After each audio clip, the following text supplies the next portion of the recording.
Maya sangat terkejut saat mengetahui bahwa Ratih adalah istri pengemudi misterius yang terbunuh 3 bulan lalu saat Maya menjaga di tol.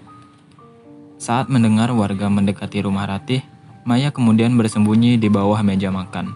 Dari mereka, Maya mengetahui bahwa Dini telah tewas terbunuh dan kulitnya dijadikan wayang kulit. Mereka telah membunuh orang yang salah. Itulah mengapa kutukan belum hilang dari desa itu. Namun naas, salah satu warga kemudian berupaya memperkosa Ratih. Ratih mengancam dan menyayat pahanya dan menodongkan pisaunya, mengancam untuk bunuh diri. Mereka pun ketakutan dan pergi meninggalkan rumah. Di tengah hutan saat berupaya kabur, Maya kemudian menghubungi penarik delman yang dulu mengantarkannya ke desa membawa pertolongan. Maya kemudian meminta maaf kepada Ratih dan menceritakan bahwa suami Ratih telah tewas ditembak oleh polisi karena berusaha membunuhnya. Ratih yang syok kemudian meninggalkan Maya. Setibanya di desa, si penarik delman merasa ada yang tidak beres dengan gelagat polisi yang rupanya bersekongkol dengan warga desa untuk membunuh Maya. Ia pun berusaha melawan, namun malah ditembak oleh si polisi, yang ternyata adalah warga asli desa tersebut yang juga sedang mengejar Maya. Maya yang putus asa tak akan bisa keluar dari desa hidup-hidup karena tak ada lagi Ratih yang bisa membantunya. Akhirnya Maya berhasil meloloskan diri ke jalan raya. Di sana Maya ditolong seorang supir pick up, namun mengalami kecelakaan setelah supir diganggu salah satu hantu gadis kecil. Salah seorang hantu gadis kecil kemudian merasuki tubuh Maya dan memperlihatkan seluruh kejadian sebenarnya di masa lampau. Hantu gadis kecil kemudian memberitahu Maya cara mengakhiri kutukan tersebut. Maya kemudian diselamatkan lagi oleh Ratih.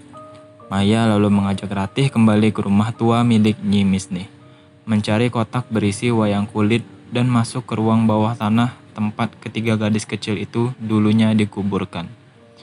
Saat menggali lantai tanah di rumah itu, mereka mendapati tulang belulang ketiga gadis kecil yang hilang. Maya dan Ratih kemudian menyatukan kerangka dan wayang kulit ketiga gadis kecil tersebut dan menguburkan mereka secara layak. Sementara itu, Nyi Misni dan warga memergoki Maya dan Ratih bersembunyi di rumah orang tuanya. Terungkap bahwa Nyi Misni adalah seorang pembantu yang dinodai oleh tuannya, yaitu ayahnya Ki Donawongso. Saat Ki Saptadi lahir, Nyi Misni tetap menyembunyikan hal ini dari tuannya. Saat beranjak dewasa, Ki Saptadi menjalin cinta dengan Nyai Sinta yang merupakan gadis tercantik di desa. Mereka berdua harus berpisah karena Nyai Sinta dipaksa untuk menikah dengan Ki Donawongso, ayahnya Maya. Suatu hari, Nyi Misni menyaksikan perbuatan terlarang antara Saptadi dan Nyai Sinta. Ia sangat murka saat mengetahui Nyai Sinta mengandung anak Saptadi. Nyi Misni kemudian menghapus ingatan Saptadi terhadap Nyai Sinta. Tak puas, ia pun memberi kutukan bayi di dalam kandungan Nyai Sinta agar segera lenyap sebelum lahir. Namun, Maya alias Rahayu yang merupakan buah cinta terlarang Nyai Sinta dan Ki Saptadi tetap lahir walaupun dalam kondisi tanpa kulit. Nyi Misni jugalah yang bertanggung jawab membuat Ki Donawongso menggila, sehingga membantai semua orang termasuk istrinya sendiri. Dia pula yang memberi jimat agar roh ketiga gadis kecil yang dibunuh tidak mendekati Maya.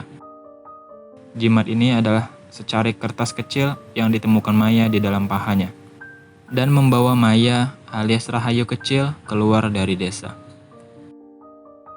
Maya yang murka mengetahui semuanya, kemudian mengancam warga yang akan menangkapnya dengan sekop.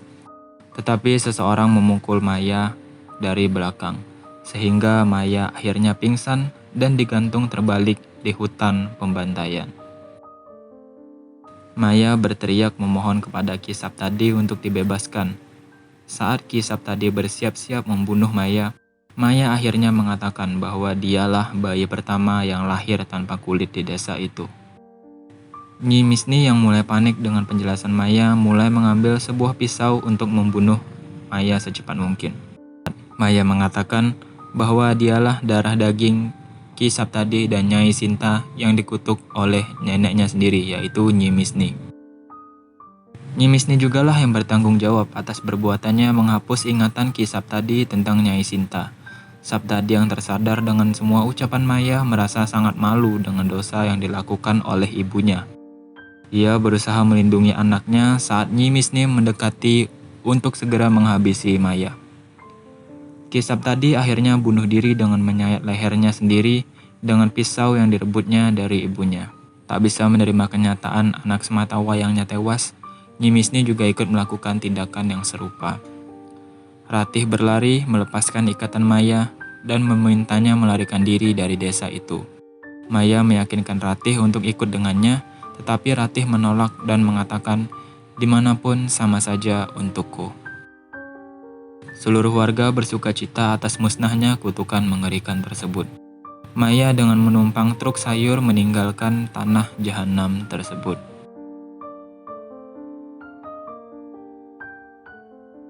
Film ini ditutup dengan cerita setahun kemudian.